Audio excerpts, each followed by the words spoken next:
Assalamualaikum warahmatullahi wabarakatuh. Selamat siang Bapak I Permana STMT selaku dosen pengampu mata kuliah Ekonomi Publik dan teman-teman semua.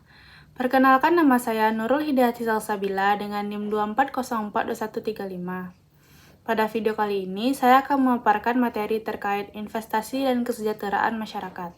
Yang pertama yaitu pengertian dan bentuk investasi. Investasi adalah penanaman modal baik berupa uang, barang, maupun aset lain dengan tujuan memperoleh manfaat ekonomi, sosial, maupun manfaat lainnya. Bentuk investasi dapat berupa investasi publik oleh pemerintah, yaitu untuk pelayanan publik, pertumbuhan ekonomi, dan kesejahteraan masyarakat. Yang kedua, investasi swasta, melalui saham, obligasi, maupun aset nyata. Yang ketiga, investasi langsung, berupa tanah, jalan, jembatan, dan bandara. Selanjutnya, investasi tidak langsung, yaitu pengembangan SDM. Yang kedua yaitu jangka waktu investasi. Jangka waktu investasi terbagi dua. Yang pertama, jangka pendek. Waktunya yaitu 3-12 bulan. Sifatnya liquid, mudah dicairkan, dan fleksibel. Contohnya yaitu saham jangka pendek, deposito, SPN, ORI, dan SBI. Yang kedua, jangka panjang. Waktunya yaitu lebih dari 12 bulan. Ada yang non-permanen atau dapat diperjualbelikan. Contohnya penyertaan modal di BUMN atau BUMD, obligasi, proyek pembangunan, dana bergilir, deposito jangka panjang. Yang kedua yaitu permanen. Artinya berkelanjutan dan tidak dapat diperjualbelikan.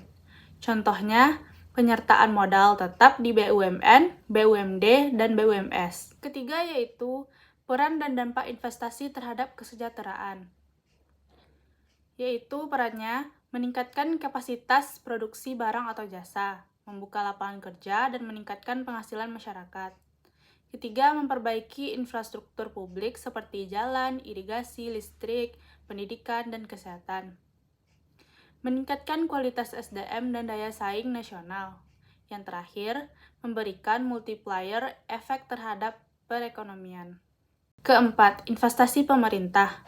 Bersumber dari APBN, hibah atau pendapatan layanan dan usaha.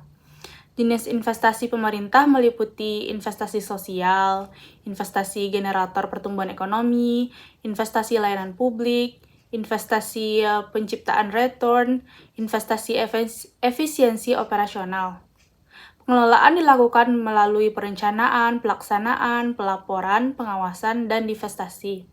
Evaluasi dapat menggunakan metode seperti payback period, NPV, dan IRR. Yang kelima yaitu faktor yang mempengaruhi investasi. Beberapa faktor utama yang mempengaruhi keputusan investasi antara lain, yang pertama tingkat inflasi. Inflasi tinggi menurunkan nilai uang dan mengurangi minat investor.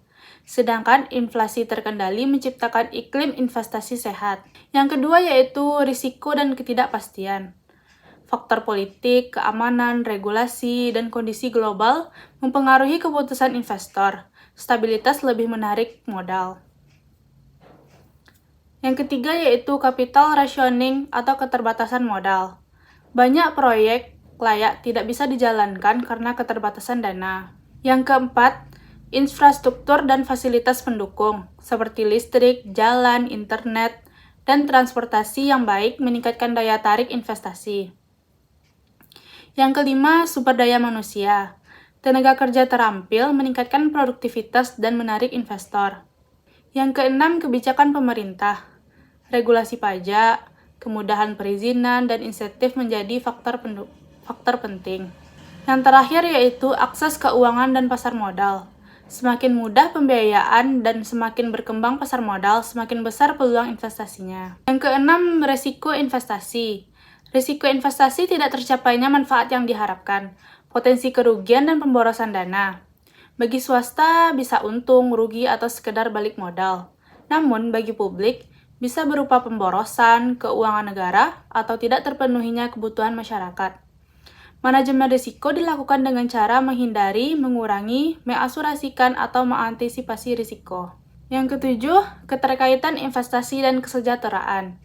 Investasi yang tepat sasaran mampu meningkatkan kesejahteraan masyarakat, melalui penciptaan kesempatan kerja, pemerataan pembangunan antar wilayah, peningkatan akses layanan publik. Namun, jika salah kelola, investasi justru dapat menimbulkan kesenjangan, eksploitasi sumber daya alam, atau pemborosan anggaran. Kesimpulan hasil pemaparan saya, yaitu investasi adalah instrumen yang penting untuk meningkatkan kesejahteraan masyarakat, baik publik maupun swasta. Investasi memberi dampak nyata dalam pertumbuhan ekonomi, infrastruktur, dan kualitas hidup. Keberhasilan investasi sangat bergantung pada perencanaan yang baik, manajemen risiko, serta kebijakan pemerintah yang adil dan berpihak pada kepentingan masyarakat. Baiklah, sekian pemaparan saya. Kalau ada kata-kata saya yang salah, mohon dimaafkan. Wabillahi taufiq wal hidayah. Wassalamualaikum warahmatullahi wabarakatuh.